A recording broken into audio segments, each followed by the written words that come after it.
There it is. All right, that should be recording. You know what? I appreciate you guys letting me do this. If obviously we don't have to do anything with it, but I'm trying to get in the habit of recording these discussions. I told you if I cry, though, we can't use it. Well, that's the stuff that we want to use. But yeah, of course, we don't have to use it. Touche, Alan. Even though it's late at night.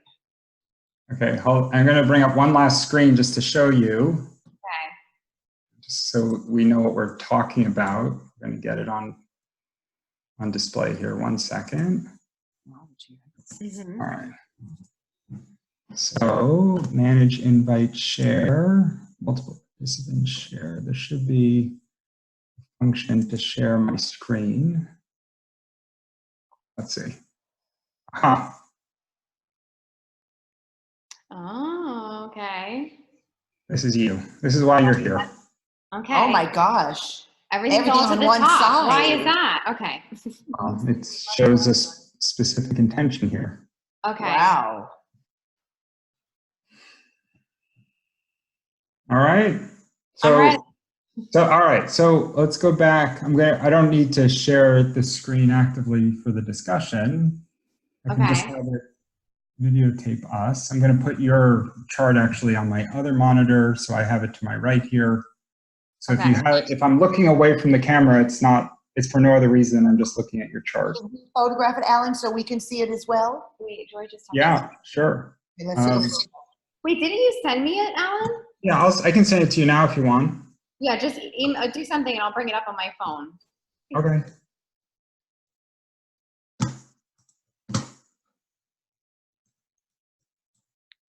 No, I have it. Unless you changed something from the last time you sent it. No, it's the same. Okay, no, I have it. Okay, even easier. Sweet. Pretty. Okay. Good. Okay. Okay, so let's see if I can I don't need this. Let's go back to just the view. I'm just learning how to use Zoom. Stop video share. How do I stop share? This should do it. Okay.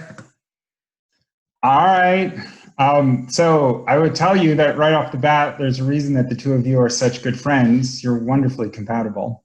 Oh! Did we need him to tell us that? No, but it's someone to like confirm it.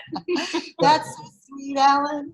I know. Well, so you know, it's funny because in the astrological space, the more you have in common, the easier it is to connect, because ultimately it's the term that's commonly used is chemistry, and chemistry is a way of saying that there's a connection that may not be so obvious or quantifiable, but yet you feel it. You feel a draw to somebody, you feel a kinship, there's a connection. And so astrologically speaking, each of the planets carry an energy, and then the zodiac or the signs fall into different elements which have characteristics. When you have a lot of common characteristics, it speaks to chemistry that develops between two people.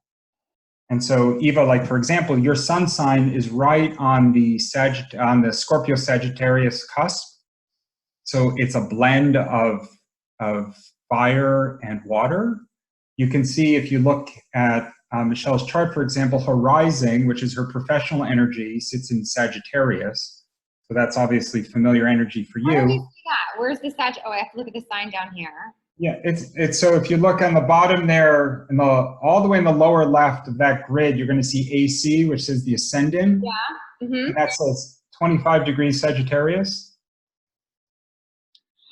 Wait, what does that mean? So I can actually, I'll give it to you. So in a very classic Freudian psychotherapy way, Freud said that there's 3 levels of the human mind, right? You have the id, ego, and superego, and he would speak to the subconscious self, the egotic or true self, and then the projection of self. And he used that analogy. He said it's the instinct of the horse, it's the horse itself, and then it's the rider sitting on top of the horse, right? And so that was just a play on classic astrology, which says we have our sun, our moon, and our rising, which speaks to the id, ego, and superego. And so 100 years ago, Freud and Jung were playing around in astrology. Jung said, there's something here, I'm really enjoying it. And Freud said, if you get into astrology, your reputation will be sullied. I don't recommend it. And so all the while, Freud came up with what became the foundation of modern psychotherapy, which was simply a play on the three most fundamental placements in classic astrology. All right. So what's my birthday is the one day, and then what's my sun and my moon? So your sun sign is your birthday. It sits in each sign for about 30 days. There's 12 signs. There's a little bit of variance, but that makes up the zodiac. The rising, which would actually be on June 25th, 1979, if somebody was standing in Elizabeth, New Jersey, and looked off along the horizon at the moment of your birth, they'd be looking off into Sagittarius. But Alan, everyone says such horrible things about Sagittarius. Why? I didn't even realize you were a Sagittarius. She's half Sagittarius on her sun sign. Okay, but why do people have such a negative connotation about Sagittarius? Why do they always say oh, you're a Sagittarius? Well, so in a romantic capacity, they say that because it's somewhat of a detached sign. It collects friends, it collects activities, it collects experiences, but it never wants to go deep into its own self or deep into its own vulnerabilities. So people are critical of the Sagittarius romantically because the Sag can listen all day to their problems, but doesn't want to go ahead and share their own issues. Okay. And so it becomes an unbalanced or a disconnected relationship where it just feels as if the Sag is playing the perennial observer, but never truly vulnerable. All right. So that's your birth sign. 25% of that. I guess your birth date is your sun sign. Is that what you're saying? Exactly. And So what's the one that you're looking at the horizon? What's that called? that's your rising sign. It's also your professional demeanor. It's the way people perceive you, and it's the way you think the world is going to receive you as well. It's the way you believe yourself to be seen by the world. And that's a Sagittarius? For you, it's immediately likable, and it's got good first impression energy. It's a little bit trickier in your chart. So if you look at your chart there, if you go all the way to the left, you can see it's the arrow, it's the red arrow in the actual chart itself. That red arrow has the letters AC. That's the ascendant. That speaks to your ascendant sitting in Sagittarius. Just above it is Neptune. And Neptune, when it's placed here, makes it a little bit harder for people to get a true read on you. So the Sagittarius is naturally a very warm, welcoming, friendly energy. Neptune there doesn't give people a definitive sense of who you are when they first meet you. Not the way it would if Neptune wasn't placed there. So Neptune it just means that people are going to have to get to know you a little bit better because they're not going to necessarily know what you're thinking or feeling on first impression. It's going to be a little bit less available to them. But that's just one placement. Generally speaking, this is your professional energy. This is the way people are going to, if you went to a dinner party and didn't know anybody, this is the energy that would show up. Okay. All right? So they may get a false impression of her. They're going to, so they're going to know her. That's it. They're going to know her very differently over time. Right. Right? Sounds right. It sounds right. Yep. We don't disagree. What's that? Yeah, okay. We agree. All right, cool. So, but disagree if you disagree. But yeah, I appreciate it. No, I think that's great. That's great. Yeah. So once again, so in the context of Freudian psychotherapy, we had the superego. That would be the equivalent of your rising. So it's kind of the projection or the mature self.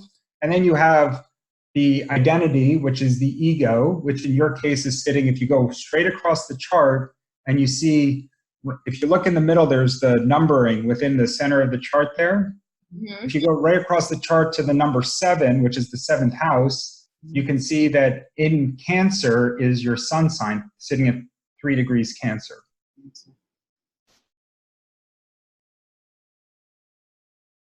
That's it. The sun, and then just above it is the moon, which is also in Cancer. Okay. It's referred to as an anima. It's when you have both your conscious and your subconscious, which in classic astrology are referred to as the masculine and feminine, or the male-female. They're sitting in the same sign. So it's the harmonization of self, meaning your conscious and subconscious minds are going to be congruent and they're going to act in alignment. But in this case, they're sitting in the 7th house. The 7th house is about relationships. And more specifically, it's long-term committed relationships. So it can manifest as marriage, it can manifest as business partnerships, it can manifest as long-term friendships that you prioritize and hold on to. But generally speaking, it's going to be long-term romantic or long-term committed relationships, and business partnerships are the most common. That's a priority in her life, you're saying? Yeah, it's so when it's a little bit of cynicism, but when I see the most two notable placements sitting in the 7th house, it's a prioritization it's such a strong prioritization that it can lead to mistakes. It's somebody don't who's propose this, by the way. What does it mean? Like, I feel like you're holding back on me. Don't hold back. So I won't hold that. So it means that this is an overriding priority in your life to the point where it could be a misguided, your decision making around it can be like, it's when somebody wants something so badly, or when somebody's actually, this is their identity. So this is the sense of self is affirmed. You feel more yourself when you're in a relationship than you do when you're single. It puts somebody in a kind of vulnerable position where they end up in relationships because that's their comfort zone, but not necessarily fulfilled by the relationship. Oh, that's true. So that's the opposite of the Sagittarius. So she's staying in because she values the longevity, even if perhaps the relationship is not the right one. Is that what you're saying? Exactly. Business or social or romantic. Yeah, predominantly it's going to be business or romantic. Uh-huh. And to be frank, 9 times out of 10 in a female composition sitting in Cancer, it's your love life. So she's going to stay in a relationship longer than she should because it actually, you got to go back earlier. She's going to get into relationships that perhaps she shouldn't, and then end up staying in them likely longer than she should, because there's a hard energetic calling to put her in a state of comfort, which is oriented around these placements. It's comfortable for her to be in relationships more so than to be single. Okay, and to take it one step further, Cancerian energy is nurturing energy. So the relationships that she gets into, she's going to be the nurturer. She's going to care for the people that she's with. She's going to create an atmosphere where it's very easy for them to stay in the relationship. Even if by extension, she's actually unfulfilled by it, she's still going to be more comfortable together than she would be single. See, that's a little weird because I agree with that. However, I never go fully in on the relationship. Well, so that's actually, it's a different manifest. Yeah, so there's another piece of the puzzle, which is actually kind of interesting as well. Okay, let's hear it. Okay. We're ready. All right, so the right below your sun sign, actually, it shows you, as you come south, it goes to the 6th house, and it shows you Venus, right? That's the sign of the feminine. So astrology is kind of interesting. It breaks out the conscious and the subconscious mind, the conscious mind being the masculine, the subconscious being more the feminine. But there's also the expression of love. And so we can be a nurturer and a provider and a caretaker, but we can also be very loving and express our love in different ways. In your case, Venus happens to be sitting in Gemini. Gemini is a detached energy. Gemini is also a sign of communication and learning. Your Venusian energy, which is how you love and the kind of the feminine mystique, if you will, it's sitting in a detached placement, right? So on the one hand, you're very comfortable in relationships, but on the other hand, the way you express your love and your kind of your feminine mystique, if you will, is not attached to it. And it can detach and potentially attach elsewhere. And it spends a lot of time in this context, it's going to think through all of its romantic pursuits. It spends a lot of time ruminating through them. But that's sitting in the 6th house. It's almost as if your attachment to your workspace, because it's not in the 7th house, it's in the work house, you're going to exhibit probably as much affection to colleagues or clients in many ways as you would for a partner, because your placement of love goes into your work-life balance and your work house. It's just a bizarre placement, but that's just where it is. Exactly. So on the one hand, this chart is bizarrely comfortable in a relationship. On the other hand, it doesn't necessarily exhibit the feminine mystique or the deep driving love to the partner that it gets involved with. It's more kind of a curious communicative energy. Right. That's true. That's true. Right. All right. And at the end of the day, there's nothing wrong with that. The other consideration, this is where kind of you get the therapy starts to kick in. The Cancerian disposition is a protected one once it's been hurt. And so there are some signs that release hurt and move on easily. There are other signs that hold on to the pain. The water placements have an uncanny ability to hold on to past events. And so if they've gone through a deep, painful breakup, then their availability to love again is almost always going to be a little bit less. It's going to be, well, it's going to be a lot less available than they would potentially like it. And they end up playing it safe in romantic pursuits as a byproduct of that. That's true. And could that primary loss like be from the mother rather than from the first romantic relationship? Yeah, I mean, astrology would show things differently. If it was the loss of maternal loss, that could manifest in different ways. But the Cancer is just it's a bit of an emotional sponge, and it's going to hold on to a lot of the pain. It's going to show up in a lot of different ways. You're saying from losing a previous relationship. Yeah. So I mean, it's funny you say that. So this is a little bit. Is your mother still around? No. No, okay. So, so look at this. Well, so you carry a bad aspect. So here we go. I'll point out another, now that you've mentioned that. So look down in your chart here. It's funny. What was your mother's birthday? February 18th. And your father? August 28th. And siblings? September 9th. That's a brother? Brother. Mm-hmm.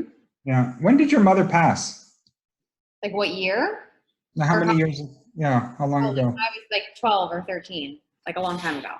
Were your parents still together when she passed? No. No. That wouldn't have been an easy marriage. That wouldn't have been an easy marriage. None of her marriages were easy. I mean, she only had 2, but. Yeah, but your mother was an Aquarius. So look at. What does Aquarius mean? So an Aquarian is it's the most spontaneous marital energy. They get in and out of relationships relatively easily. The Aquarians are they're forward looking. So if a relationship's not doing well, it's easy for them to start to look forward to the next relationship.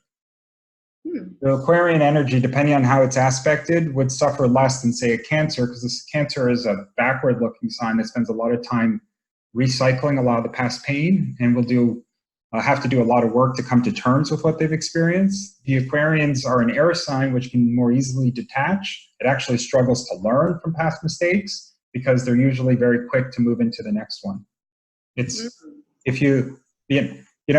really funny when you listen to like Eckhart Tolle, and he wrote The Power of Now, which is all about being in the present moment, because Eckhart Tolle is an Aquarius, and the first half of his life, he was constantly being called into the future. And so he had to master the art of being present, of being in this moment, which of all the signs of the zodiac, the Aquarians suffer with presence the most. Their mind is just always thinking through what's next, and they can't enjoy the moment. And if they've made a mistake, they don't really feel the need to go back and recycle the past. It feels irrelevant to them. Whereas the water signs will spend most of their time recycling the past, especially if they've been hurt, because it feels like that's how they're going to learn. But ultimately, if it's an extreme positioning, it keeps them stuck and protected. And so, Eva, we were talking about this. So each of the signs operate with a different tense, right? So the air signs are forward-looking. The water signs are backward-looking. The fire signs are present with leaning towards the future. The earth is present, leaning towards the past. And so if, for example, a water sign gets into a relationship with an air sign and they end up in conflict, the air sign will constantly talk about what's coming next and where they go from here. The water signs will be doing the opposite. They'll say, no, I still need to understand why you did what you did, and I'm still hurting from what happened last week or last month. And so if somebody has both their conscious and subconscious mind, which would be what is happening in this chart, and it's sitting in a water sign, which is what Cancer is, it's very hard for this woman to just simply let go of past pain. And so it's going to keep her incredibly protected. And in almost any circumstance that develops, even if it's only a loose connection, her mind is going to quickly go ahead and do association with something that's happened deeply in the past. And so if If Michelle got involved. We lost you. Uh-oh. Alan, Yeah, are you here? we don't see you. It's What do you mean? frozen. You can hear us, you froze. I see you guys Surely just doesn't know fine. what sign Eric is, right? Yeah, well, he'll tell you. Oh, okay. You know, Right. We upgrade your internet to the fastest internet in the world. You know what though? I find the internet all in Miami in general like always drops. A little choppy. Each by here, yeah, like it's just really terrible. I didn't have that problem until Alan upgraded. mine. Oh, you see, we're blaming Alan. Okay. Wait, did it get Since worse it when I got- What's that?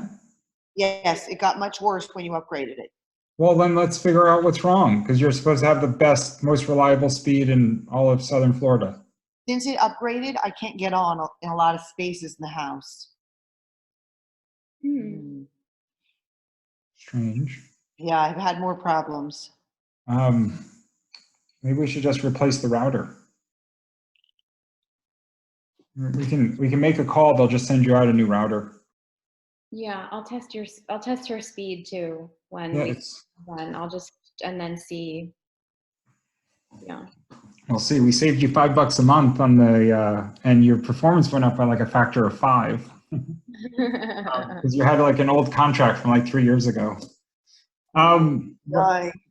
Anyways, so that basic premise, right? So astrology gives you, all sorts of insight. There's never a clear explanation for why it is the way it is, but there's different tendencies of the mind, and what the chart is trying to do is tell us what those tendencies are, and then obviously give us the opportunity to start to grow or learn from them. And so once we have an awareness of the things that govern our decisions and our behavior, we're left with that wonderful opportunity to either, accept it and try to evolve it, or accept it and just leave it alone and say that just is what it is.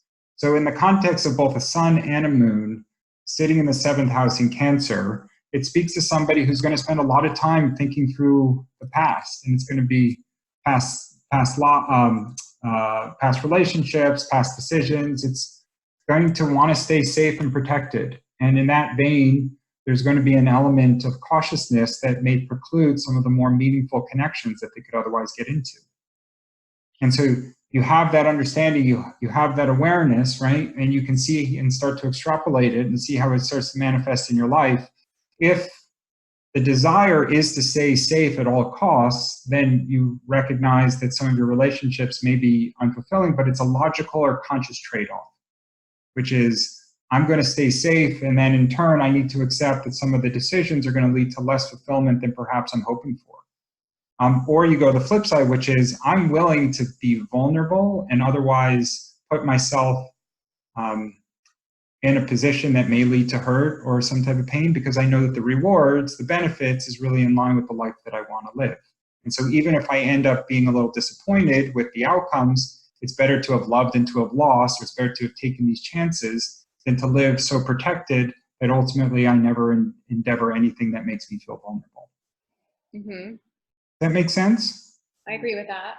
So there's that conscious trade-off that comes with this. So some signs don't even contemplate the trade-off. This is just a very protected chart. And so there's going to be, whether it's in the career space, the romantic space, there's going to be a degree of caution that governs virtually any of these decisions, which is all oriented. It's the crab that wants to have the safety above all else. It scurries back into its home if it feels a little bit vulnerable. That's going to be some of the manifestation of this energy. And I was showing you a little bit earlier, so Pluto, or Plutonian energy, it speaks to death and rebirth.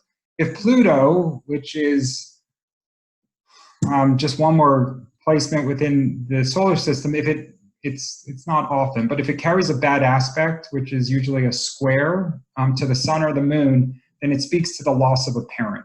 And it's a premature loss or an unexpected loss. Yeah. And so it's funny because in your chart, Pluto is the P. It sits there in the 10th house. And you can see that it carries a red line, which would be the equivalent of it's known as a bad aspect. It carries it over into your moon, which in astrology represents the maternal. Oh, wow. So you can tell from her chart that she's had the death of a mother. An unexpected or premature loss of mother, which... Wow. That's in her chart. Yeah, so it's in her chart and it's carrying into the 7th house, which means it would have an influence on her relationship life. If it was in the 4th house, it would have an influence in the family dynamic. We're in the, so the 10th house is the one up here. That is, yeah. That's the P. And then how does that relate back to the 7th? So if you can see that red line that's carrying over. This So, line goes back to the 7th house, he's saying. Make this a little smaller. This P red line is going back to 7. Oh, okay, we're with you So again. it's carrying back into her relationship. yeah, so if you think about the Earth and then all the planets that are moving around it, some of those planets are going to be harmonized, meaning that the energies come together and they become friendly, and so they become positive. Other will be opposed, or they'll be at squares, so that their energy is not congruent or comes into conflict.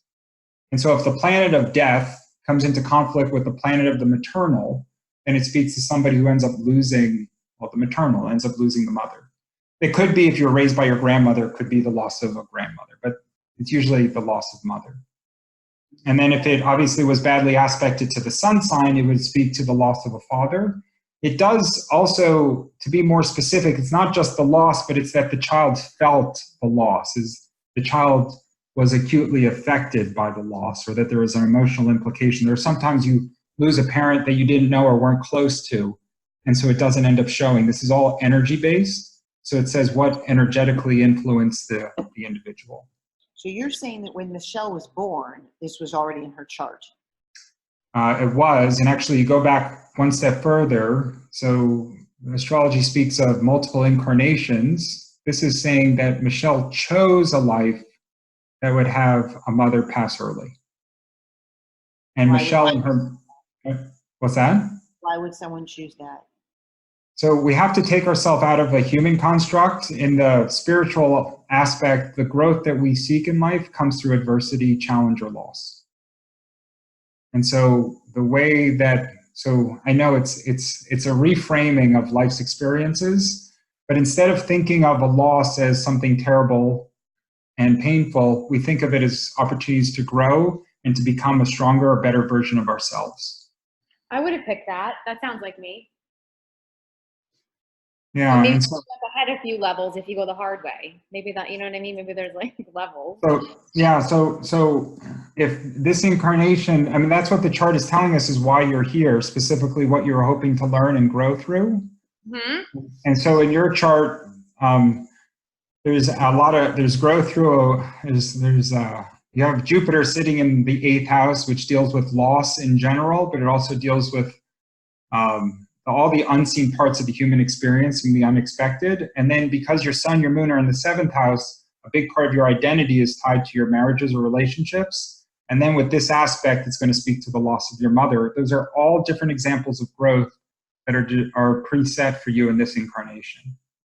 You don't, for example, you don't have children in your chart. You don't have an overriding call to the domestic. Wait, could you go slower? What do you mean she doesn't have children in her chart?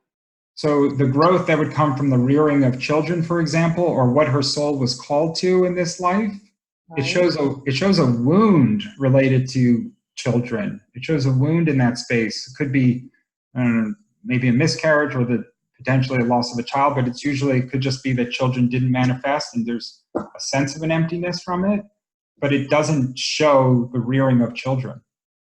Her chart doesn't show the rearing of children? No, it shows a neutral disposition overall to the rearing of children, which means she would have had to get into a relationship with somebody who very much wanted it to bring that into her reality. Yeah. Mm-hmm. Thousand, which I don't understand. What's that? She said that 1,000 times. Yeah, it's a neutral, her desire to be in relationships is huge. That's why I've always been confused about this. Yeah, so astrology separates love from marriage.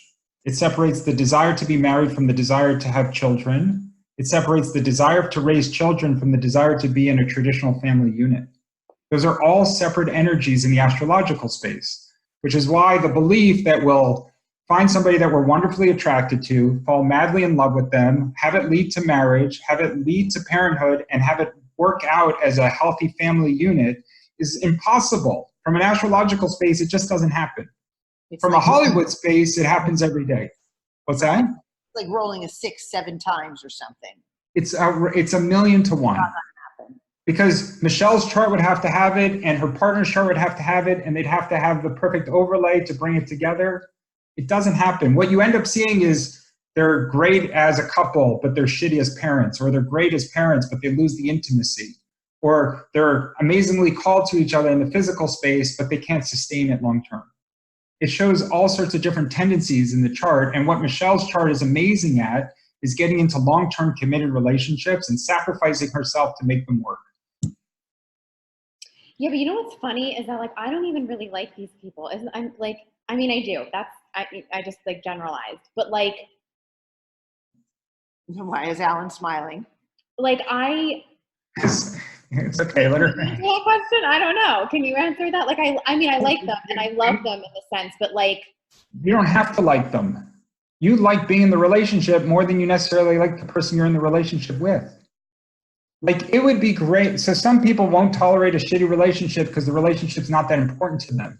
Your energy is orienting you to be in a relationship. You want to be a couple. Even if the relationship itself is unfulfilling, you're more content involved in an unfulfilling relationship than you will be single. Your chart just, it calls you into now an ideal space intellectually would be a beautiful, loving, open, communicative, healthy relationship where you're growing. Of course, everybody wants a deep, wonderfully loving relationship, but there's enough energy in this chart to say you're just going to tolerate the relationship for its good and potentially its bad, because there's energy here that just wants you to be in the relationship. so I think that that's true, but I think that the reason that I stay in the relationship is that pain of a break, again, I only want like peace in my life. So in order to keep the peace and not to have like all that emotional like disruption, I will stay in a relationship not because I feel like codependent in any way, because I don't feel like that. I feel the opposite, but I just want there to be peace. So in that, I don't get too close, even in a relationship. Like Eric and I don't live together. We don't like, I'm very independent on my own. We only see each other twice a week. Like I'm very reluctant, and that's been everything, but I think it's because I don't want any drama or any. Yeah, I get it, but then it's a byproduct of the disappointment, the drama, or the pain of past relationships. Yeah. Right? Like it operates on a few levels. One is, and inevitably, if I speak to a female, Cancers have love to give. Like the most nurturing sign of the zodiac is the Cancer. The Cancerian female has the most to offer in a loving space, right? Okay. So if a Cancerian female is in an otherwise simple or protected relationship, it's because they were hurt deeply by somebody before and it hasn't been properly resolved. They're not ready to properly be vulnerable. That's a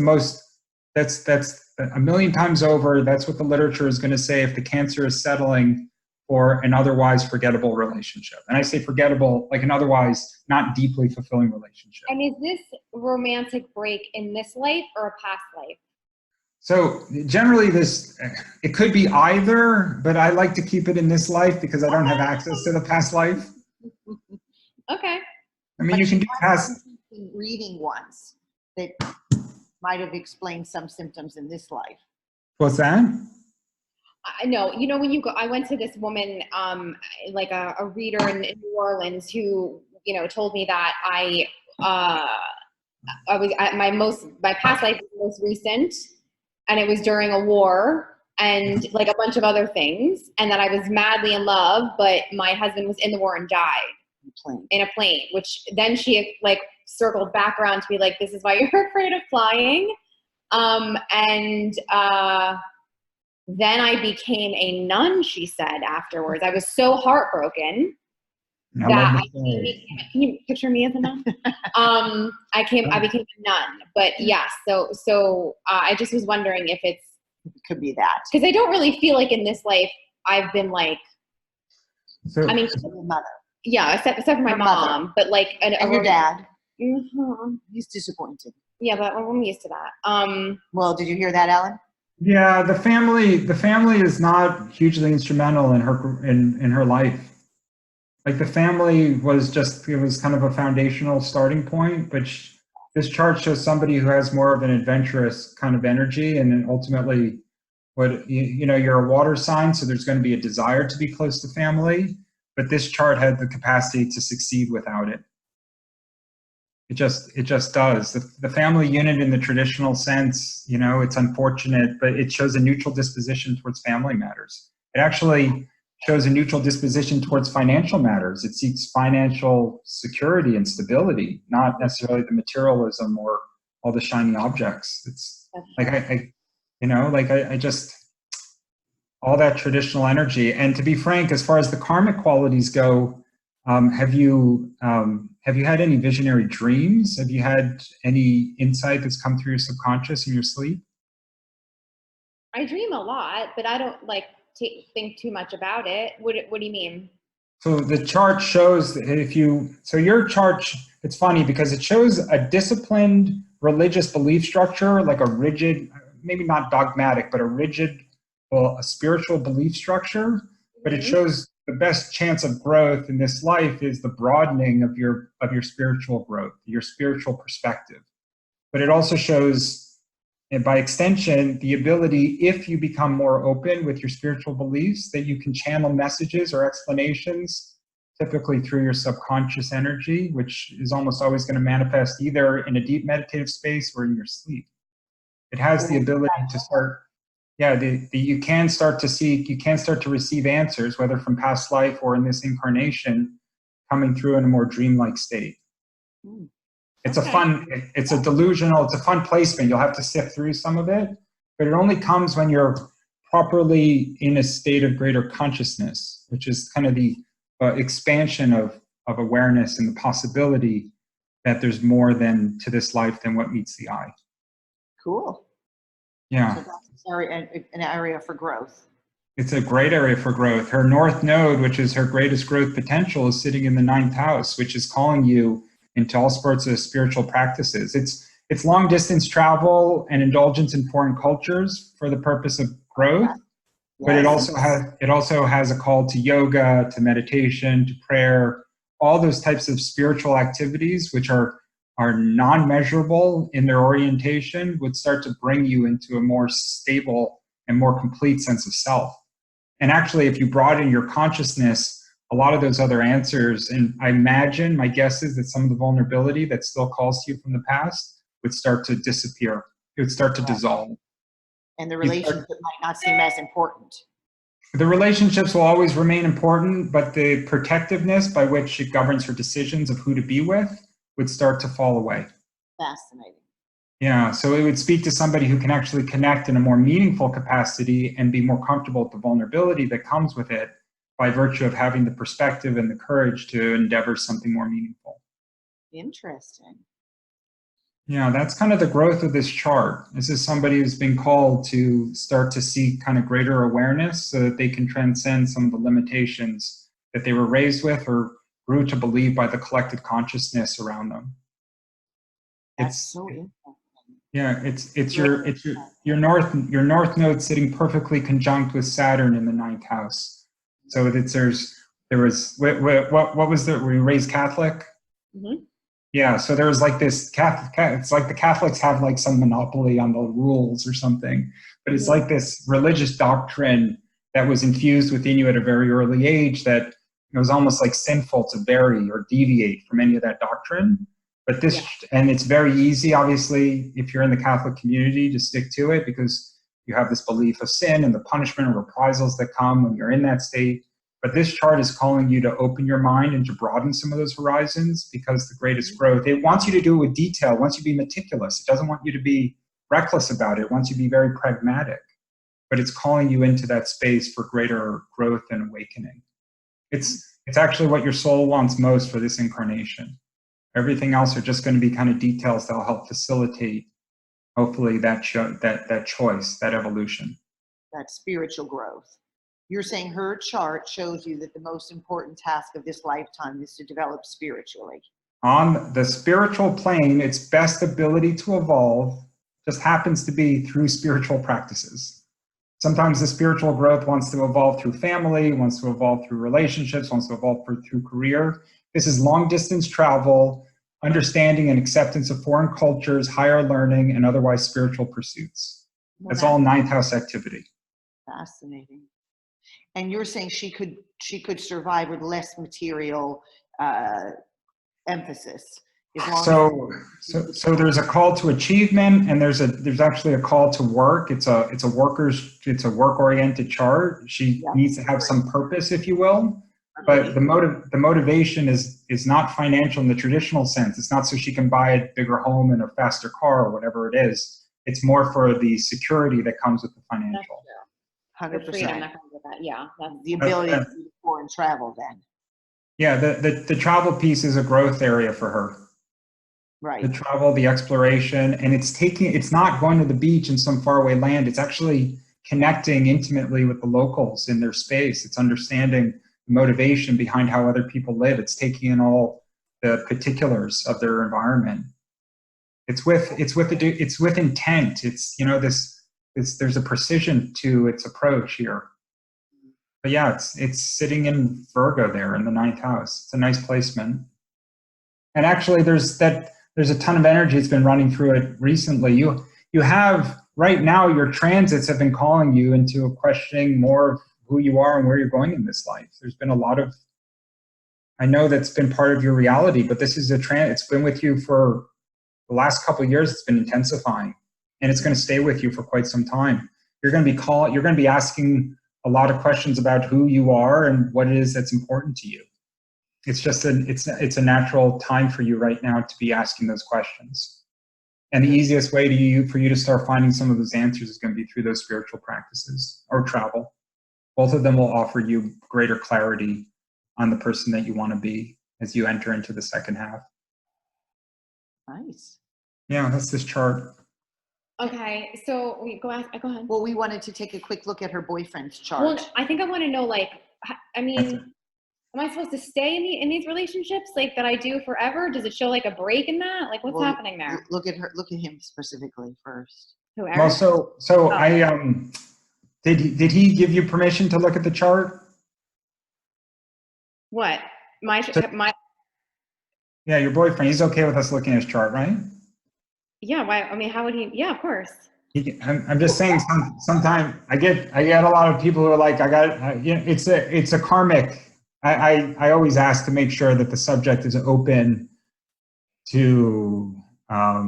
Yes. Yeah. Okay. We didn't ask Gigi and Joy. We should have. And you know what? Gigi may not have been so open to it. Correct. Joy's got no issues with it. All right, let me bring it up here. You have his birth time to the minute? I don't, I have to find it. Hold on. Which, Alan, is very interesting because I specifically withhold from Gigi what you told me. I think about what you told me, and I would never tell her that. Yeah, remember, so if it's a neutral disposition towards some activity like marriage and children and so what have you, it's still very possible that it manifests. It just means that the right guy has to come into her life to bring that energy to her reality. Mm-hmm. So in Michelle's chart, for example, if I'd seen that chart when she was born, I would have told her parents there's a guarantee that she ends up married and or in very long-term committed relationships. You should have called the authorities, is what he should have done. He should have been taking this kid out of here. But there's so much energy there. I see a chart like that and I say it's so strong, it's somebody that will make a mistake because they're so quickly called into committed relations. They're so comfortable in committed relationships that they can be blinded by the worst aspects of them. Mm. It's the vulnerability that comes with having that much energy sitting in the seventh house. And so if somebody shows no energy in the seventh house, I have no energy in the seventh house. Right? None. And I've been in nice relationships. I just never prioritized them to the point where I would get married. Doesn't mean that I couldn't get married. It simply means that it's the woman who brings that energy into my reality that brings me to marriage. That makes sense? Is it normal? That doesn't make sense. That my chart is all on the top versus there's nothing happening in the bottom. Is that normal for people, or is that just me? It's statistically unusual. What is it? What are the bottom ones? What am I missing out on here? Do I never even what is all this in the bottom? Well, so they all represent different facets of your being. So Okay. if it's a northern hemisphere chart, it means it interacts with the world and it learns, the growth it learns is usually through decisions that involve other people. The southern hemisphere chart is going to be more domestic energy and more introspective. So first house is self-identity, self-esteem. Second house is material or financial. Third house is going to be connection with siblings, community, communication. Fourth house is going to be the domestic space. It's going to be the home you're raised in, as well as the home you create for yourself. Fifth house is going to, you have Chiron there, which is an asteroid belt, but fifth house speaks to creative expression. It speaks to children and the rearing of children, right? And so those 5 houses would be considered empty for you. Chiron is an optional placement, but those 5 would be of less priority than 6 through 12. 6 is going to be work-life balance, health, wellness, diet, fitness, and nutrition. Seventh is marriage. 8 is loss, and it also deals with love. It deals with the undercurrents of the human existence that we can't see. It's considered a darker house, which is also kind of the pain of life. 9 deals with spirituality. 10 is achievement and career pursuits. 11 is community. And then 12 is going to be karmic. It's going to be on the bottom. Pardon me? I thought you said community on the bottom. Yeah, so 3 is going to be immediate community. It's like your neighbors and the people in your immediate area. 11 is going to be the broadening of a communal reach into people that you don't know or more expansive. When I see a celebrity, like I looked up Brad Pitt and Lady Gaga, and they both, almost always, when you see a celebrity who just wants to be in the public eye, their chart is littered with 11th house activity. Like Oprah, like one to the next. Even Eckhart Tolle has his sun sign, which is identity, sitting in the 11th house, which is influencing a bigger crowd. Mm. So Michelle has Uranus sitting in the 11th house. It's kind of a funny placement, but it's somebody, there's an adventurousness to you can meet new people, you can be very comfortable in different social settings, you can bring yourself to engage, with all sorts of random personalities. Can you tell this chart only deals with this life, correct? It tells me what your priority was in the last life. It tells me what was it in the last life? Your primary focus was communication, actually. It was finding your voice in your last life. This life, it's pursuing, it's taking the growth and the lessons that happen to be from the security of the local community, and it's now less interested in local community. It's much more interested in long-distance travel and foreign communities. So the North Node speaks to what you're called to in this life for growth. The South Node is where you were in past incarnations, which in your case was sitting in the 3rd house. And that's communication. Yeah, it would be somebody who would have its beliefs in communication, but it's also local community and education, like those sort of aspects. I imagine your academics were easy, like it was relatively straightforward for you to get through your academics. Yeah. Your past life, you would have had mastery of academia. Wait, past life mastery of what? Of academia. It would have been very comfortable. I'm really smart, Eva, in my past life. What were you before a nun? Well, maybe in my nunnery time, I like studied. I don't know about nunnery and careers, but this chart is definitely meant to grow through interacting with more people. It's more like you think about a nun who's in a convent, who would be more of an insular place. This northern hemisphere based chart is more expansive. It wants to be more adventurous. It wants to explore. So all those placements on the southern hemisphere are all with self, those 6 houses. The placements of the northern hemisphere are with the world at large. Like even marriage, which is the 7th house, is the first time when you have to be in a state of pure compromise for a relationship to work. The 8th house deals with loss of loved ones. It deals with tragedy and crisis. You actually have your Mercurian energy, which is your intellectual energy, is sitting in the 8th house, which actually means if crisis envelops, there's a good chance that you can see your way through it. Your intellectual energy should allow you to see things for what it is, but it also allows you to evaluate the loving potential of somebody that you meet, which just would have had to grow because it's badly aspect to your moon.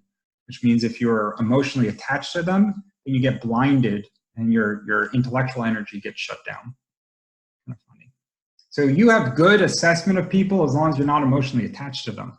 Once you have an emotional component to it, your intellectual goes out the window. Be careful. Be careful. Yeah, because you can see here it's a conjunction, and it's a badly aspected conjunction. So when your heart is involved, which could be intimacy or some level of commitment, then your intellectual is going to be weakened. And if your intellectual is turned on and sharp, your emotional attachment would be weakened. You can only exist in one or the other in this chart. What signs am I? So I don't know the time anyone was born, but like what signs are compatible for me? Water signs. You do well with a water sign that has some fire in their chart would be great. So your Pisces. What's March 14th? Is that what is Pisces? That's astrologically compatible for you. But it's a little bit a bigger discussion. There's 4 levels of compatibility that you have to be aware of. So the astrological piece is just the chemistry, right? It speaks to whether there's a connection in the simplistic sense. The nurture, nature, and then the age of the soul all play into the overall relationship. the age of the soul? What's the age of my soul? So it's the astrology. I've tried to figure out a mechanism by which I can gauge the age of a soul, but at the end of the day, it's only through deep readings over time that you can start to pinpoint how far somebody is on their journey. And so, for example, this is a big discussion. We're covering a lot of ground. So each of those, each of the houses has a practical energy as well as a spiritual energy. Okay. And so as you start to talk to somebody, they give you an indication based on the decisions that they're making, whether they're in the practical space, which would be indicative of a younger soul, or whether they've evolved into the spiritual space, which would speak to an older soul. All right. So for example, a materialistic or financially motivated soul is still younger. An individualistic, kind of got to get mine, is a younger soul. Philanthropy, compromise, sacrifice, contentment, those are all indicative of an older soul. Community is older soul. Individuality is younger soul. Right? And so you can see the life that somebody's living. Are they living for themselves? Are they relatively in line with the collective consciousness? Those are indicative of younger soul qualities. Or have they started to branch out, whereby their prioritization is more with humanity in mind? The prioritization is more... Right? I don't know, Alan. You have to ask Is Alan. Eva a very, because she's like so involved in every like good cause and like doing good and you know. So and we can ask you, so if Eva's intentions for doing good is because there's an altruistic quality, the motivation would definitely be that of an older soul. You sometimes see people that get deep into philanthropy because they want the recognition for the philanthropy, which is still an egotic motivation. Like I remember John Paulson donated to the Central Park Conservatory in New York, and then he took out a double-page ad in the New York Times to tell everybody that he donated all that money. Mm-hmm. Right? That's not an old soul. It's nice to be charitable, but if it's for recognition, Right. you're still in the egotic space. Mm-hmm. So simply because somebody is charitable, and so I know Eva well, I think it's definitely calling her indicative of an older soul. She's not doing all this because she wants to be lauded and revered for her charitable pursuits. There's something within her that says this is a more complete way to live. Mm-hmm. You know, it's not like she's, you know what I mean? You have to kind of go a little bit deeper. We still appreciate generous intention wherever it manifests, Mm-hmm. but we can, when we're evaluating the age of the soul, we have to look at intention. And so if one's intention is truly to be great, if your intention is to get praised, then that's a younger soul. Mm-hmm. Makes sense. Would Eva and I work well to like partner in business, or can we tell that or no? So there's 3 things that you end up doing if you're looking for partnerships. One is you look at first level of compatibility, which you guys definitely have, which means that you guys kind of see the world or emote the same way. The second is you do an overlay to see what kind of energy gets created when you're together as a unit. And then the third thing you do is you set the birth date and time of a project, and you generate the chart for the project as if it's being born anew. And then you see, and then you see, very cool. So in other yeah, words, Michelle and I might do well together if we started in 6 months, but not in 18, or vice versa. So it's will Michelle and I do well together?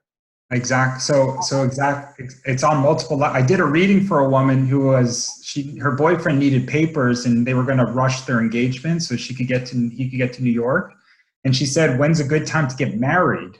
And she says, we're going to do it in a couple weeks just so that he can get his visa status. And I was like, well, if you can wait 6 months, it's going to be better. But the relationship was just flawed from a fundamental astrological space to begin with. And they were just compounding it by rushing their marriage. It's tricky. So, but yeah, on the very first level, you guys have basic you guys know this. You have wonderful compatibility that makes you get along well. It's an alignment. I could overlay the charts and tell you what kind of relationship develops. You'd want to see a lot of positive 7th house activity, which would mean that there's unity in the commitment space. And then, of course, you would go one step further and create the project as a baby. Interesting. It's so interesting. Yeah.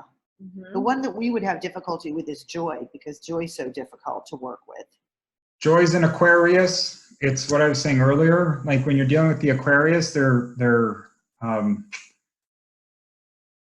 are regarded as the most independent sign. They kind of do what they're going to do when they want to do it. They don't really get into a lot of confrontation in the traditional sense. They will listen. They might be in disagreement, but it's not like an explosive energy. They just kind of go about and do whatever they're going to do. And Joy, of course, with her handicap, takes it to a different level. You know, so yeah, Aquarians are notoriously challenging in their own right. They're visionaries. They do things that nobody expects of them. They're the least affected by the judgment of others. It's just kind of interesting. Do they tend to be not practical? The Aquarians are visionaries. They're big picture. They're terrible with They're not practical. They're actually terrible with the administrative or the details of them. Right, exactly. Terrible. Like, terrible. And that's just maddening. Unless you from them, which is what Michelle told me 6 months ago. Let's say that again, unless you... So one thing that I am always confused about with Michelle is she's very creative, and she says she's not creative. So creative as in she sees ideas or good eye, able to see opportunities that other people wouldn't see. Like, I understand she has like very administrative and organized and meticulous, but she also has that other side, which I don't think she sees in herself. Yeah, so how is it manifested? I don't think that's creativity. Like, I can sense like a good deal, or Yeah. I can weave bullshit. Like but that's all more intellectual, I feel like sometimes. So I would actually say this chart has amazing intuition. Yes. It's not. Her home is beautiful. She always looks beautiful. I keep telling her that's creative. That's artistic. So creative is in the purest sense, it's creating something that wasn't there before. Right? Like a beautiful home. No, beautiful home is a feminine expression. It's taking things from different areas and kind of putting them all together in the home. Right? Yeah, like I don't have anything in my home. Yeah, but it's so beautiful. That's because it's plain. It's the exact same aesthetic as this house. Is why she's like, it's so pretty. But look how she's dressed today. Look how she appears. Yeah, I'm not creative. Like, I couldn't like build you anything. This is a conflict that Michelle and I always have. I say you are creative. You have to be. You can't appear this way without being creative. Am I wrong? I think it's a different terminology. I mean, just based on her chart, it's this tremendous intuition that runs through her, which is the ability to see things for what they are, and then there's a femininity to the chart, which is very fluid, which is nice, and then there's an expressiveness to it. But, you know, at the end of the day, the pure creative intention is somebody who can create what wasn't there before. It's the manifestation of something for the first time. Like an artist who just has a vision and gets in front of a canvas and creates, or an architect who builds a new structure. Yeah, this chart works very hard. It's happy. It's healthy in its communication style. It's got the ability certainly to manifest different projects. There's a degree of achievement in this chart running through it from start to finish, which is nice. I remember with Patrice, you told me that the Cancers just want to feel like they're included in decisions and know things. Is that Yeah, true too? well, yeah, the Cancers would be hurt if they feel excluded. It's one of the worst. You know, in a bad manifestation, the Cancer is actually really needy, but in a good manifestation, they're wonderful listeners, and they just want to feel. They don't want to be without information because then they feel vulnerable anyways. So even if what you're bringing them isn't what they want to hear, they're much happier hearing it than being left out. That's what he told me for Patrice. So, That makes sense. Yeah. And so when you're communicating with the Cancer, you get into the state of constant open communication. They're a wonderfully forgiving sign. And if you bring them any type of an apology because you feel like you've excluded them and you bring it through an emotional explanation, they're going to forgive you in a moment. Like you can do the worst thing, but tell them that you did it because you were scared or, you know, whatever, you're sad. And they'll be like, okay, no worries. Like, I'm here, I'll support you. For a lot of things, once he was honest and you understood. I don't know what I'm doing there.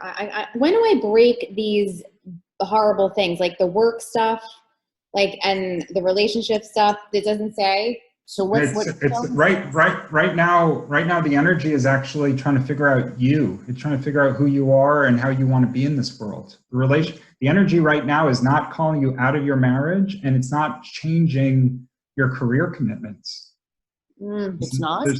No, it's asking her to figure out, it wants you to take a bigger picture view of the world. And it wants you to say, who do I want to be in this world? It's not saying you have to change your job and you have to change your relationship. It's saying, who are you? Like, what's important to you? Are you spending your time wisely? Are you on a path of fulfillment and meaning? It's about right now the energy coursing through her chart is asking her to go deeper into her spiritual intentions. While we're on the phone, something for the first time manifested to get an astrology reading.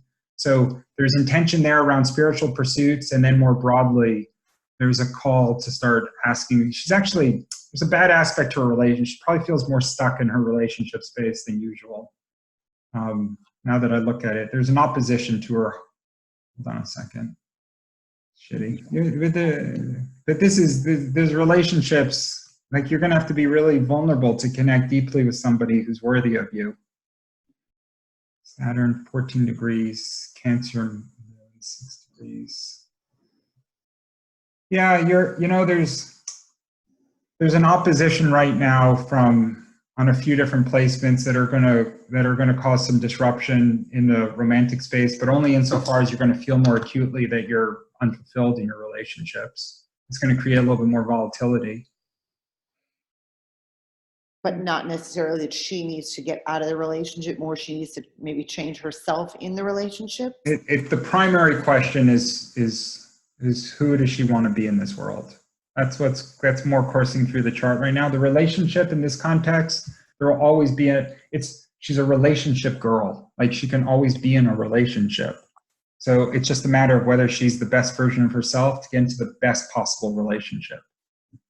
Like, whatever relationship is manifesting, it's a mirror to wherever she is in her own courage and personal development. That's what this chart is. That's always true, right? For anybody? Yeah, in varying degrees. Some beautiful people, or some people that are just naturally seamlessly in relationships, they can be total shit shows and still get into like really loving, good relationships. It's not that right now for her, right now it's saying call into question who you are in this world. It's been going on for a while though. There's an unsettledness that comes with it. But yeah, generally speaking, Eva, it's true. A Cancer with 2 placements in the 7th house, there's always going to be another relationship there because it's so much energy calling you into the relationship, calling Michelle into the relationship. Like, yeah, like you're not living with your boyfriend. How long have you been together? 5 years, on and off. Well, more on than off. Yeah. Yeah. Of the 5 years, just a very little off. They had some issues at the beginning and a little bit of off at the beginning, but they've been stable, but she's not all in. Yeah. She's partially in and partially out and wants to know to make a decision. And the other thing is she feels that way at work, and somehow it's very rewarding in some levels and it's routine and she's used to it, but it's very much not rewarding in other levels. So Michelle is thinking about, should I change my relationship? Should I change my work? But what you're saying, Alan, is to find the answers to those questions, she has to go deeper. You got it. And the catalyst by which she can go deeper is going to be some of her spiritual intention, which will start to bring her some of the clarity that she's seeking. The work in the relationship will show themselves more clearly when she has a sense of what it is that she wants. And she's been traveling a lot, but she's been doing with Eric. Do you think it's more important, like if she wants to come now to London for a little while, to come alone? Yeah, I mean, so if you want perspective on anything, it's better not to take that thing with you. Right. Yeah. And maybe the opportunity is to come to see Alan and do another reading in person. Yeah, you certainly could. You could come to, I mean, remember that book, Eat, Pray, Love, where she had to kind of journey the world to find herself? Mm-hmm. You know, I'm not suggesting that by any means. And actually, this chart's not calling it's not calling for grand disruption. It's not like you have to throw away what you have by any means. There's a reason that you've worked so hard to build out your career and you've held on to a 5-year relationship, because ultimately there's a lot of comforts that come with stability in this chart. I'm simply saying that there are some times you need to get out of the forest to see the trees, and that offers you a little bit of more clarity, predominantly of self, but also of circumstances that you find yourself in. Could it be possible that she should value this relationship she's in more? You know what? Forget about astrology. When I hear somebody's in a 5-year relationship and they're 40 years old and they're not living together, I don't know. Maybe I'm just a cynic in that regard. But if you're 5 years along, the relationship has shown its greatest potential. That's the way I see it personally. I don't know, and I've read all these books on relationship psychology, and I've done endless readings for people. I don't know of a lot of circumstances where the relationship got better from the 5th to the 10th year than from, say, from day 0 to the 5th year. Like it feels like whatever potential is going to develop within a relationship, it shows itself earlier, and those are usually the best times. The relationships become more familiar, which can be very nice, but it also is more predictable as it gets older.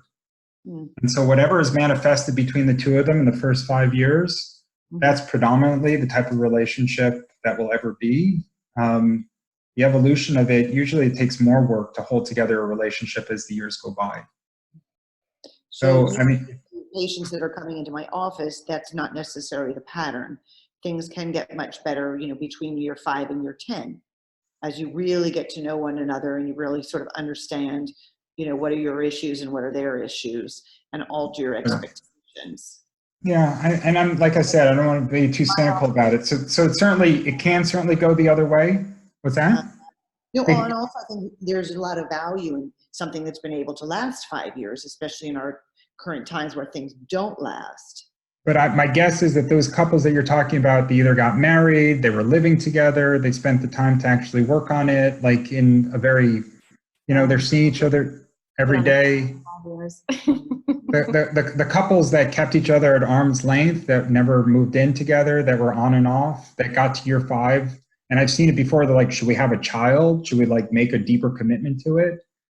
I'm just more skeptical of those relationships. I feel like the ones that had enough passion or connectedness to take a really deep commitment to it, and then they got to the 5th year and they're like, we're still working on it, we're getting better. Those give me a lot more hope than the ones that had a limited connection and they were playing it safe for a long time. It's not to say that it couldn't develop into something more meaningful. I just don't see it as often. Okay. I don't, and I haven't. And now, the other question is, do you get out of a relationship that's unfulfilling? Well, you have to figure out what it is that you truly want. You just have to kind of ask that question at this point where you are. What is it that motivates you? And if you don't have those answers, you start there's all sorts of different techniques to try to find where your happiness lies. Like if money weren't an issue, how would you be spending your time? If you had 6 months to live, how would you be spending your time? If you didn't give a damn about what anybody else thought, and you had no financial limitations and a deep time commitment, a time restriction, right? Where there's an urgency because you only have a certain amount of time to live, how do you start spending your time? And that starts to call into question, like, are you satisfied with the year that's passed? And if it had a replay in the year to come, would you be okay with it? if 2020 was an identical year to 2019, would you look back on 2020 and be like, okay, I was fulfilled by it? Or would you look back on it with regret, saying that this is another year that I'm really not living the best version of me? This isn't the life that I want. And so when you start to think in those terms, right, it starts to call you into a bigger picture kind of mentality, which allows you to ask some of the harder questions about what you're really doing with yourself. You know what Gigi asked me, which I thought was so helpful? She said, what would you do if you knew you wouldn't fail? You know, would you go climb Kilimanjaro? Would you, you know, call up, I don't know, George Clooney and ask him out on a date? Would you start a new business? Would you, you know, build a home? What would you do if you had a guarantee you wouldn't fail? And I thought that was a good way of thinking of it. Like, what truly are your aspirations and what fears are holding you back from, you know, shooting for the moon? Especially if the fear of failure is what's getting in the way of you being more adventurous with your life. Right? Some people are more afraid of failure than others, for example. So in other words, another way to ask that would be, what would you do if you had unlimited money?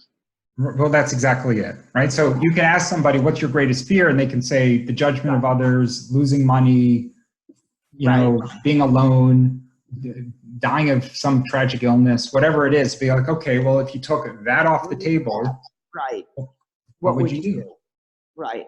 And if they don't know the answer, it was funny, I watched an interview with Bill Gates years ago, and when asked, what would you do? He says, well, find your greatest joy and start there. And they said, well, how do I know my greatest joy? He says, think of the things that you were doing when you were in your like mid to late teens, which is a time when you had responsibility, but not a lot of practical responsibility, like financial responsibility. Think of the things that you enjoyed doing most. In all likelihood, there was a manifestation of it already starting to show up in your youth that you may have gotten away from as life became more serious and you were called more into the practical space. And so he said, as an example, he loved playing with software and he was doing a lot of development work. He happened obviously to make $1 gazillion doing it. But like Warren Buffett was buying stocks when he was like 10 or 11 years old, and he never once varied from it because he just loved the investments. And I've talked to a lot of people, artistic or otherwise, that show these amazing tendencies in their youth. Like I used to love relationship discussions, and I was kind of in denial of some of my spiritual energy, but that was showing up early as well. Hold on, someone's at the door. I don't know who. 1 second. That's so interesting. Fascinating, right? I think we take this second session with her Okay. and get more into that. Maybe we'll send him over. You have any questions for yourself? Clearly not telling you to leave at this moment. Yeah. He's giving you a different set of tools and a different path and a different way of looking at things. Yeah. And I think a trip alone is good. Who's there? It's so I don't, you know, Amazon's out of control. They're doing an 8:30 delivery on Sunday night from something I ordered like 2 days ago. They have like their own delivery service here. What's crazy? What about a yoga retreat for Michelle alone? Something to really expand her consciousness. Yeah, anything. Yeah, you can go with her. Like there's anything like that. It still wants to be safe and controlled and managed. So it wants the planning around it. It wants to have a schedule to it. It wants to know what's happening. Yes. It's going to be able to indulge most in the spiritual space if it feels that it's well planned out. I need planning, yes. Yeah. She's planning. Very good at organizing. Mm-hmm. Yep. Yeah. Hold on. Let me let this guy in. Hold on a second. Okay. That's so funny. So what do you think about the no kids things? I know that Bizarre. But that right? makes sense. It's weird that somebody would have had to pull you in exactly what you said. Yeah. That's so weird. Okay, but then that's good. Now So I you're know. on the right path. Yeah. That's really validating, right? It You is. weren't wrong. Well, I mean, I What you wish were I would have saying. had them, but like I didn't. So now I got to just move forward. Right. And be okay without them. Yeah. Maybe that's the spiritual piece. To like get comfortable with that. Yeah. And to say, okay, now I'm not going to have them, but I am a nurturer. What can I nurture? How can I Dublin. nurture something bigger? Because didn't he say community? Yeah. Right? Yeah. And you admire that aspect of me I do. working for the community. So maybe Yeah. that's your spiritual growth here. Yeah. Say, okay, I'm not going to have children. I do want to leave something behind that's a legacy that I can feel proud of. And maybe it is helping Joy like with her mission in life. Yeah. We're All just right, chatting. back. It's okay. What did I miss? Nothing really. No, I think, wait, let's tell Alan. Okay. One of the things I think Michelle has struggled with, and I know I've struggled with for Michelle, is the children versus not children. Okay. Because I've known her, throughout, the 30s, getting to the 40, and her feeling was that at 40, no children. And I always, knowing her and knowing how nurturing she is, was surprised that she wasn't having children. So maybe from reading this chart, she needs to focus using that nurturing on something larger, like that community/spiritual growth and development. Maybe it wasn't a child. So if Michelle had a child, she'd be nurturing for the child. Right, exactly, which is why so the energy here in general is nurturing. It would apply to all facets of her life because it's on her sun and her moon. It happens to manifest most intensely in relationships. It's her default. But because it's on her conscious and subconscious, it would apply to all that she does. Right. So because there's neutral energy around having a child and there's neutral energy towards a traditional family unit. But she doesn't feel neutral. If you talk to her, she would have preferred that. I know. So this is where astrology is kind of it's the spiritual law. Like, so people will say what they want and their intention, but it's really where they end up putting their time and it's their focus. And that's what this is speaking. This is somebody who spent more time working and more time prioritizing relationships as opposed to bringing a child into the complex. Right, that's true, because she prioritized Eric. Well, that's it. So if she got into a relationship 5 years ago with somebody, and if didn't want children from the beginning. Well, that's it. So if motherhood was her main priority, she would have asked him on the first or second date, do you want to have children? Let me ask you something, though. When I was married, I desperately wanted children, but I got ill. And so did he. Do you think that, like... That's the wound I mentioned. That's Chiron in the 5th. Oh, okay. So that... Can you tell us more? What does that mean?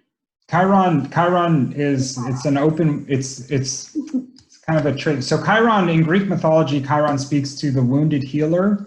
It talks about an area of our life that never quite manifests the way we would have hoped it to. And bizarrely, we are in a good position to advise or help others on those same circumstances because of some of the disappointment that we experience.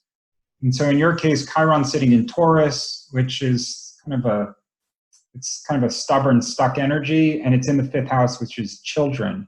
So it's a wound, like I said, it could have been a miscarriage or it could be the loss of a young child, for example, but it's some pain oriented around child rearing, which would have prevented it from coming to fruition. That's really fascinating. Well, yeah. So that's so it's almost like the sickness manifested then because there was going to be something that blocked her successfully from having children at that phase of her life. And once that block was removed, the sickness was removed. That's it. So it was intended to leave this wound in the child space, in the child rearing space. Manifestation was Eric, who didn't want children. So it's like Michelle is manifesting, but Michelle is manifesting all these things that are really truly blocking her ability to have children. Yeah, so this was part of her path. Like, this is her journey, right? So like we think about life as like a 70 or 80 year journey. Astrology is talking about thousands of incarnations that have brought you to this point, and that you want to experience these different challenges or sometimes beautiful moments, all as an opportunity for growth and evolution. And so you would grow through that illness and having to come to terms with not being a mother. Like, you would grow through what might be, a difficult divorce or a difficult relationship. And the choice was, you were blinded. Perhaps you weren't seeing it clearly because you had an emotional attachment to somebody who was otherwise a mismatch for you. Because you have a bad aspect on your intellectual energy that didn't let you see things clearly. Like you might have grown through the loss of your mother at an early stage in life that had an influence on your romantic space and the partners that you've chosen as a byproduct. Just like your North Node is calling you into the spiritual space, it's the soul wants to evolve and grow through opening up your consciousness and understanding more about what it is that you're here for and how you can make decisions using a different perspective than the perspective of the people around you. When you have the consciousness of a golf ball, you can only experience life to the magnitude of the golf ball. If your consciousness expands and expands and expands, your ability to enjoy and experience life expands with it. You start to see things from a completely different angle. Instead of seeing these things as painful moments, as hurtful moments, as difficult losses, you see them as beautiful opportunities for growth and introspection and awareness. You stop seeing life's challenges as negative and you start to see them under a positive, optimistic lens. You recognize that that's all part of the plan, right? Like, that's not have children, now she's arrived at the space to accept that and alter that and then go on to the real mission.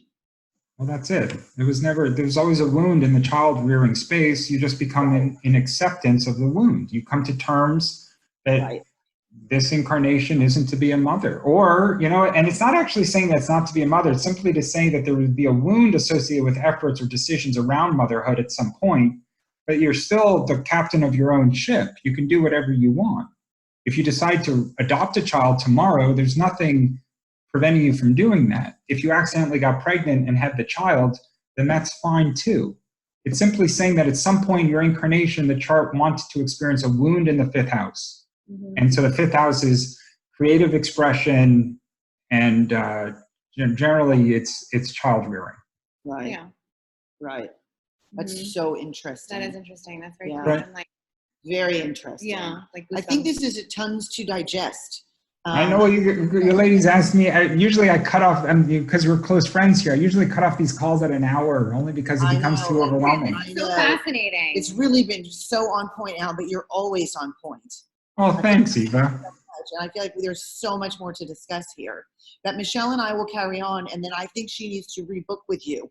By all means. For spiritual development. I'm coming over to you in a month. Good. That's Perfect. great.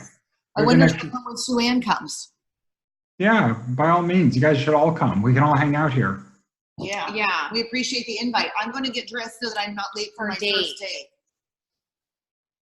I Googled him. He's fine. He's a person. Everything's okay. There was a bit of a moment there. I couldn't find him, and I was like, we're not going to this. Should I stay in this dress, or should I put on a pair of pants? He's wearing shorts and a polo. Okay, you're a boy. Should you stay in this dress? Oh, it's cute. Eva, it's cute. Or should I put on pants? He said he's wearing polos and shorts. We're meeting in the Hotel Intercontinental to watch football. Tennis. What? Say that last part again. Sorry. Hotel Intercontinental to watch the men's finals. Yeah, what's his birthday? Oh, I have no idea. Can you find it out real quick? I'll tell you what to wear. You don't want to? Find out his birthday real quick. How can I find out his birthday real quick? On LinkedIn. You know what, Eva? I never see you in a dress. Go in a dress. You look really pretty. Go in a dress. Yeah, you look really pretty. Okay, love you very much. Okay. You're amazing. Ellen, I'm gonna go help her get ready, but thank you. Let me know if you need anything, and I'll see you in the month probably.